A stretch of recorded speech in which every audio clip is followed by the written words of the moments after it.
नमस्कार हमारे कक्षा 11 के छात्रों छात्राओं। आज आइए हम लोग पढ़ते हैं दोहावली, तुलसीदास जी द्वारा रचित दोहावली।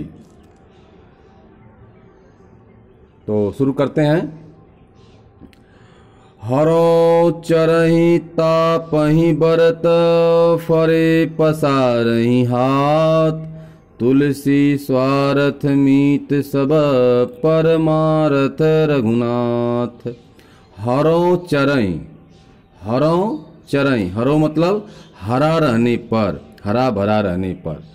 चरई, चरई माने चर जाते हैं, खा जाते हैं, पशु पक्षियां, जीव जंतु।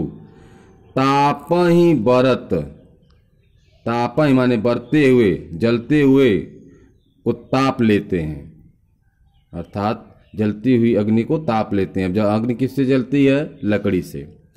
फरे पसारे, फरे माने फरने पर, फल लगने पर। पसारहि माने फैला देते हैं। हाथ माने हाथ। तुलसी स्वार्थ, स्वार्थ मतलब स्वार्थ के वशीभूत। तुलसीदास जी कहते हैं कि सभी लोग स्वार्थ के वशीभूत होकर मीत सब, मीत मतलब अपने, सब माने सभी, सभी लोग स्वार्थ के वशीभूत होकर के अपने हैं, वशीभूत हैं, सभी अपने स्वार्थ के वशीभूत हैं। परमार्थ रघुनाथ, परमार्थ माने होता है दूसरों का हित चाहने वाला, अर्थात सबका हित चाहने वाला केवल रघुनाथ हैं, केवल भगवान श्री राम हैं। अब आइए इस दोहा का, चूंकि पहला है तो संदर्भ चूंकि सबका एक ही रहेगा। संदर्भ में क्या लिखेंगे कि प्रस्तुत दोहा हमारी पाठ्य पुस्तक हिंदी काव्य में संकलित दोहा, संकलित एवं तुलसीदास जी द्वारा रचित दोहावली शीर्षक से लिया गया है। प्रसंग इसका लिखेंगे। इस नीति विषयक दोहे में कवि ने संसार के प्राणियों की स्वार्थपरता का वर्णन किया है।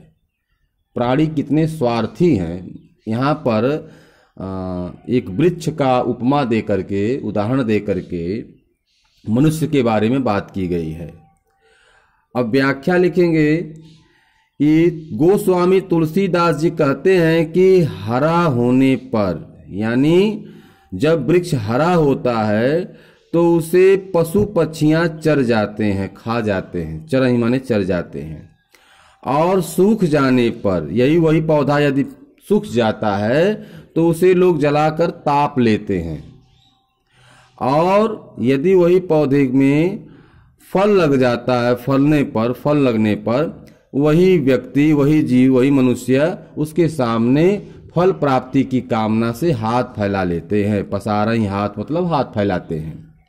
अर्थात कवि कहना चाहता है कि सभी लोग स्वार्थ के वशीभूत हैं, किसी न किसी प्रकार से स्वार्थ से ही लोग जुड़े हुए रहते हैं। तुलसी स्वार्थ मीत सब, सभी लोग स्वार्थ के मीत हैं, अर्थात सगे हैं।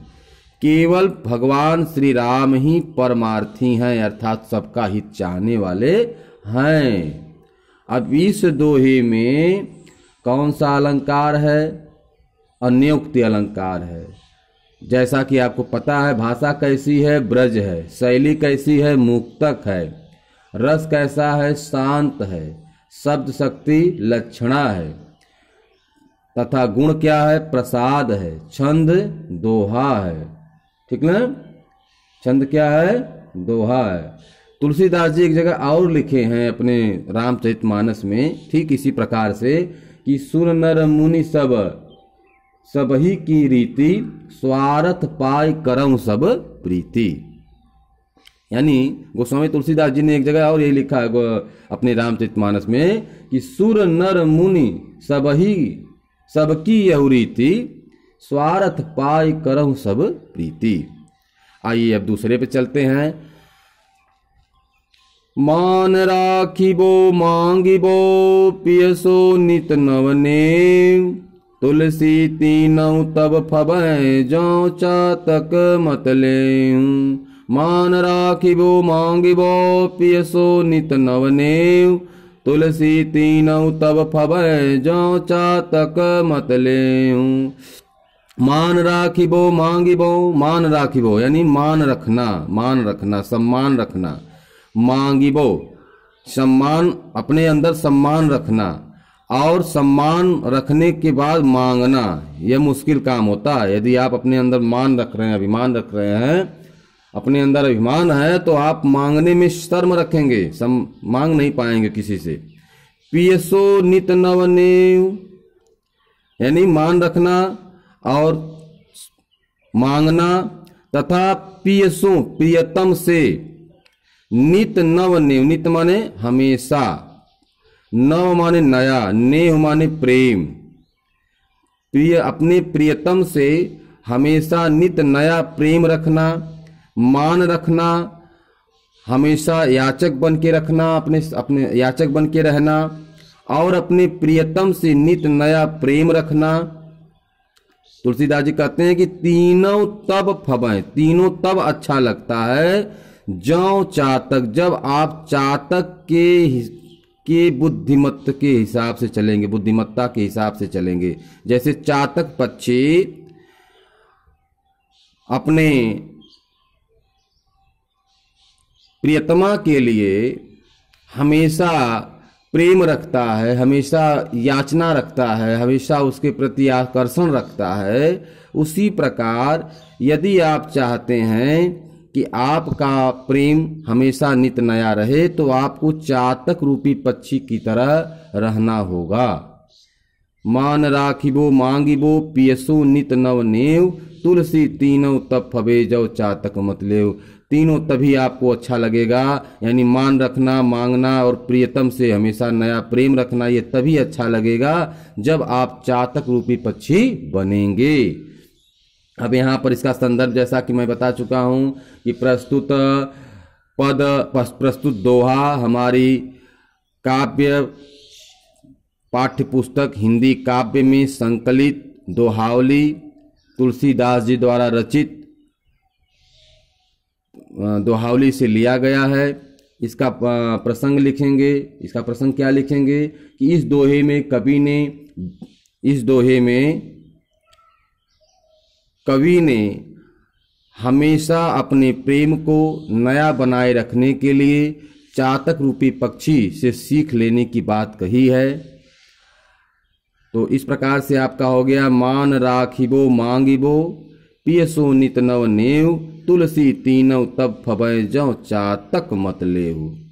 यानी सम्मान रखना, मांगना, याचना करना, प्रियतम से नया प्रेम रखना, यह तभी आपको तीनों अच्छा लगेगा जब आप चातक रूपी पक्षी के मतानुसार चलेंगे, उसके हिसाब से चलेंगे। जैसे चातक रूपी पक्षी होता है वैसा आप काम करेंगे, तब आपको यह तीनों फबै माने अच्छा लगेगा। आइए तीसरे पे चलते हैं कि नहीं जांचत नहीं संग्रही शीस नाई नहीं ले ऐसे मानी मांग नहीं को बारिद बिन दे। नहीं जांचत नहीं संग्रही, नहीं जांचत, जांचत माने मांगना, नहीं मांगता है ना ही संग्रह करके रखता है। शीस नाई नहीं ले, शीस नाई मतलब सिर झुका करके, नहीं ले माने नहीं लेता है। ऐसे मानी मांग नहीं, ऐसे मानी माने अभिमानी मांगने वाले को बारिद के बिना यानी बादल के बिना और कौन दे माने दे सकता है। अर्थात यहाँ पे देखिएगा, यहाँ पर कवि जो है स्वाति नक्षत्र का पानी और चातक रूपी पक्षी की बात कहा है, लेकिन क्या लिखा है कि नहीं जांचत नहीं संग्रही, न तो यह याचना करता है, ना ही वह संग्रह करके रखता है, और ना ही किसी के सामने सिर झुका करके लेता है। ऐसे मांगने वाले को बादल के अतिरिक्त और कौन दे सकता है, बादल के बिना और कौन दे सकता है। ये तीसरा हो गया। चौथा चलते हैं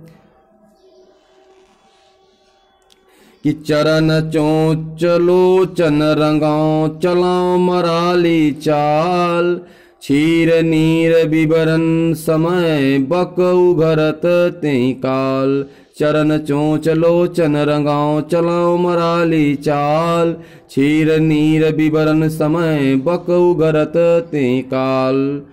आइए इसको देखते हैं। देखिए इसका जैसा कि संदर्भ में बताया हूं, जैसे उपरोक्त संदर्भ बताते आ रहा हूं कि प्रस्तुत दोहा हमारी हिंदी काव्य में संकलित एवं तुलसीदास जी द्वारा रचित दोहावली शीर्षक से लिया गया है।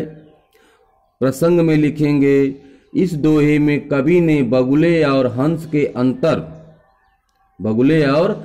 के अंतर को स्पष्ट करते हुए कहा है कि बनावट न तो कभी छिप सकती है और न वास्तविकता का स्थान ले सकती है।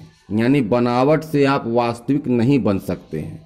अभी इसको अर्थ निकालेंगे तो आपको पता चल जाएगा कि कवि कैसे यहाँ पे बगुले और हंस की बात कही गई है। चरण माने होता है चरण, चोंच माने होता है चोंच, लोचन माने नेत्र, रंगों माने रंग लेने से, पैर, चोंच, नेत्र रंगने से, और मराली चाल मस्तानी चाल चलने से। क्षीर नीर बिबरन समय, कह रहे हैं तुलसीदास जी, गोस्वामी तुलसीदास जी कह रहे हैं कि अपना चरण चोंच आंख रंग लेने और मस्तानी चाल चलने से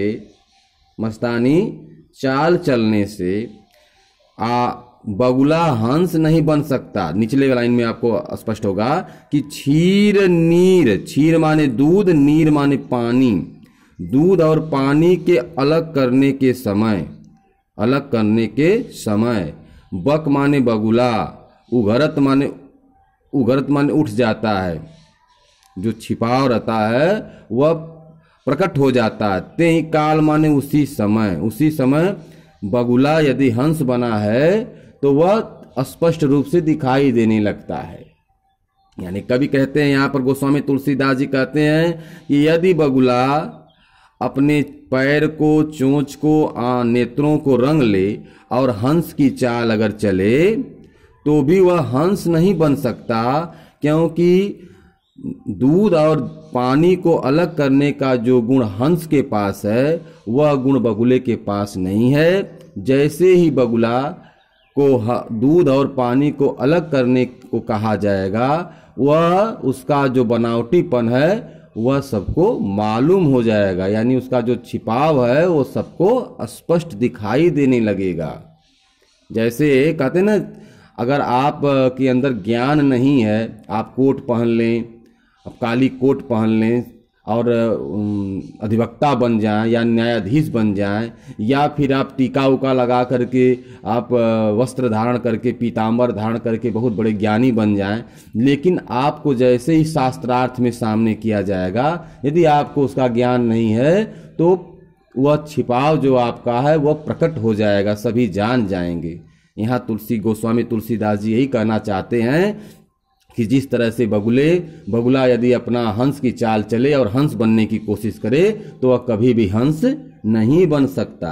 अब इसका काव्य सौंदर्य में क्या लिखेंगे कि गोस्वामी तुलसीदास ने स्पष्ट किया है कि दुष्ट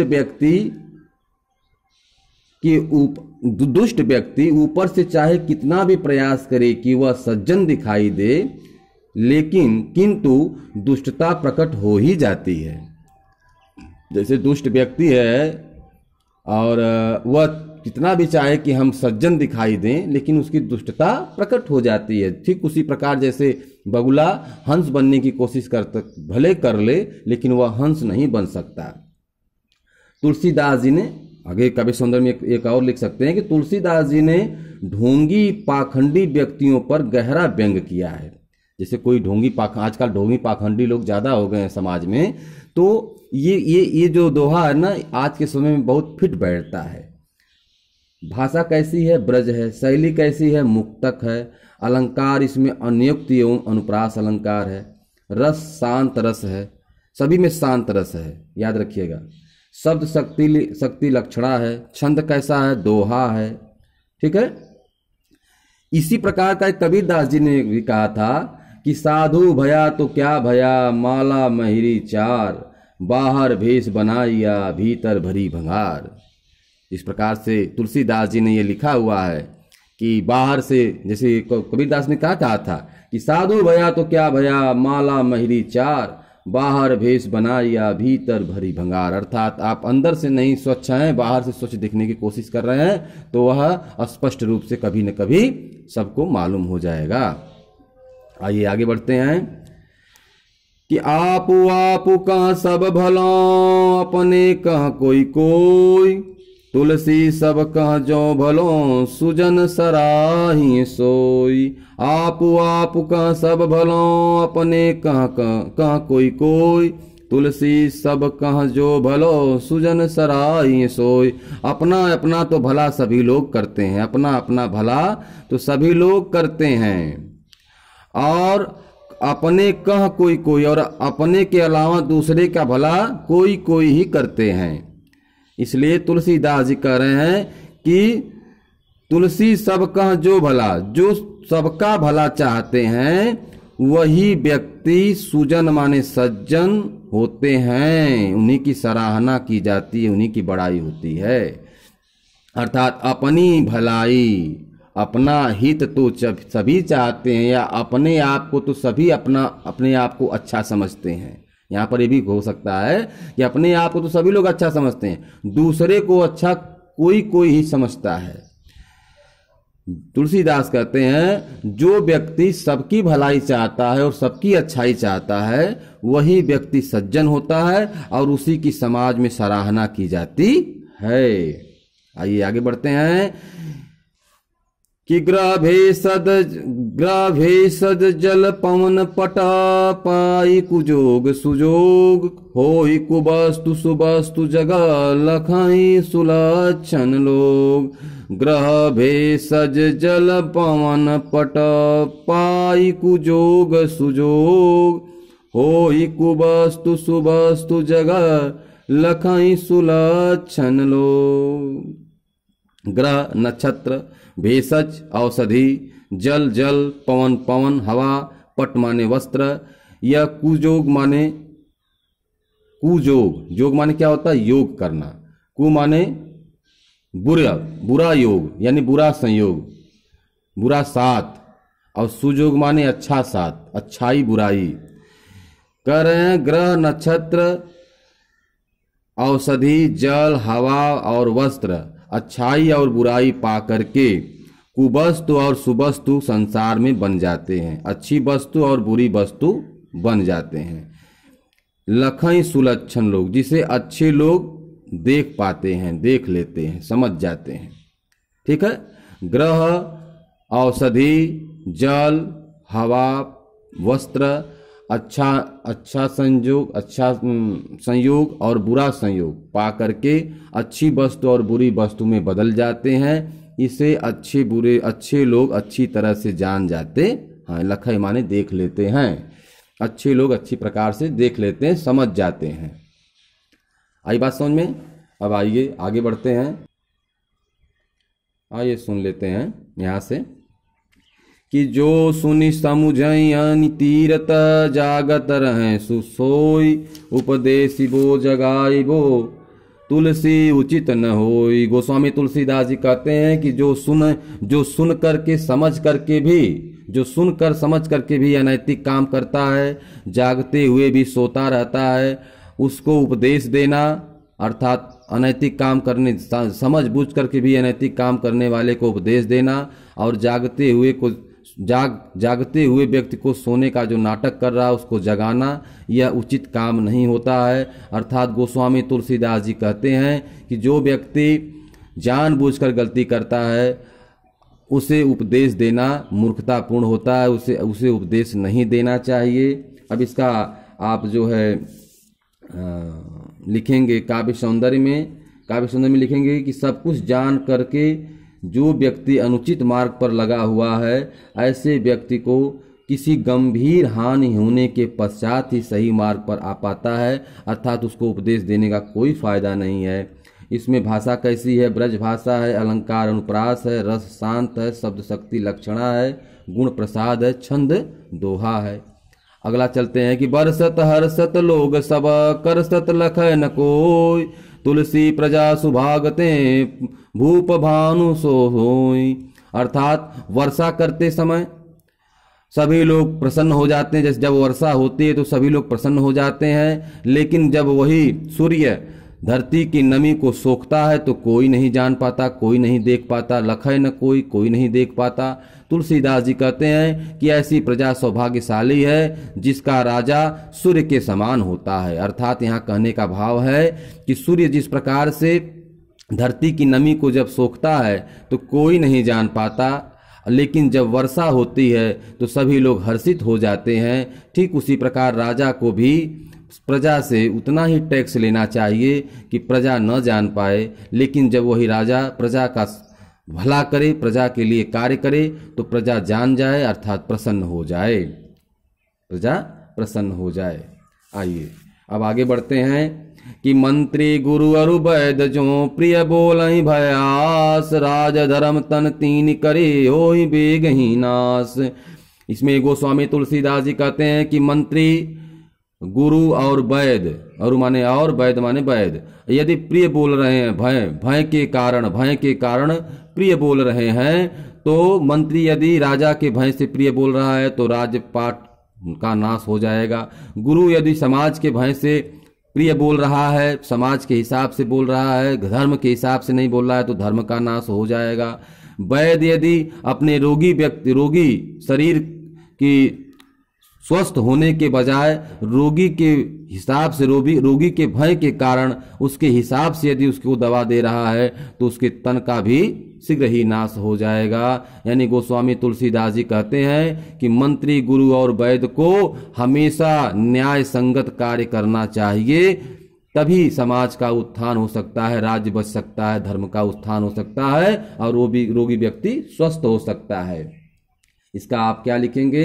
इसका जो है काव्य सौंदर्य में अगर लिखना चाहते हैं तो आप लिखेंगे, यह एक सामाजिक सत्य है कि मंत्री गुरु और वैद्य को किसी भी दबाव में न आकर सही परामर्श देना चाहिए। यदि मंत्री चापलूसी करेगा तो राज्य चला जाएगा, गुरु चापलूसी करेगा तो धर्म का नाश हो जाएगा, और वैद्य चापलूसी करेगा तो शरीर का नाश हो जाएगा। भाषा कैसी है? ब्रज है। छंद कैसा है? दोहा है। रस कैसा है? शांत है। शब्द शक्ति लक्षणा है और व्यंजना।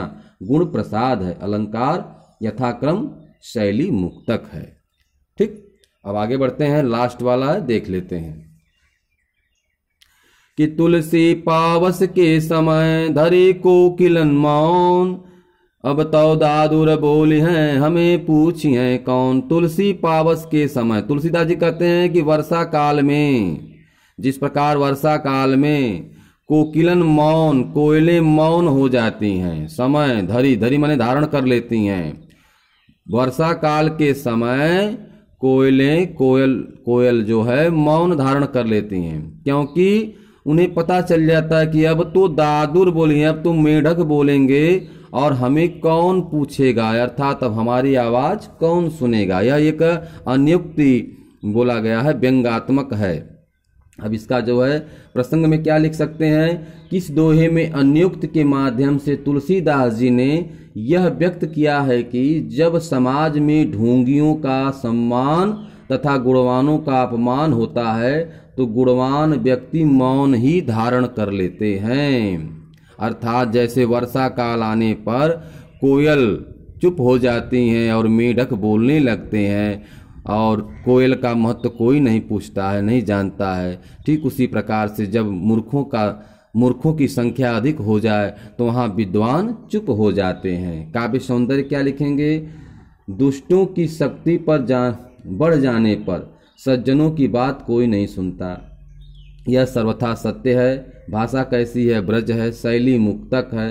अलंकार अन्योक्ति है। रस क्या है? शांत है। शब्द शक्ति अमिधा एवं लक्षणा है। गुण प्रसाद है। छंद दोहा है। तो आप इसको, मुझे उम्मीद है, विश्वास है कि आप लोगों को समझ में आया होगा। और इसे अच्छे ढंग से आप पढ़िएगा। यदि कोई आपको दोहा न समझ में आया हो, कोई को पॉइंट न समझ में आया हो, तो आप हमारे कमेंट बॉक्स में जाकर जरूर कमेंट करिएगा। यदि आप हमारे चैनल पर नए हैं तो हमारे चैनल को आप सब्सक्राइब कर लें और बेल आइकन को भी दबा दें, जिससे कि आपको नई नोटिफिकेशन हमेशा मिलती रहे। हमारे चैनल का नाम राजेश सर SSIC हिंदी की पाठशाला है। आप हमसे जुड़ें और पढ़ाई पर ध्यान दें। बच्चों, उम्मीद है कि आप अपने पढ़ाई पर विशेष ध्यान देते हुए आगे बढ़ेंगे और देश का नाम, समाज का नाम रोशन करेंगे। धन्यवाद।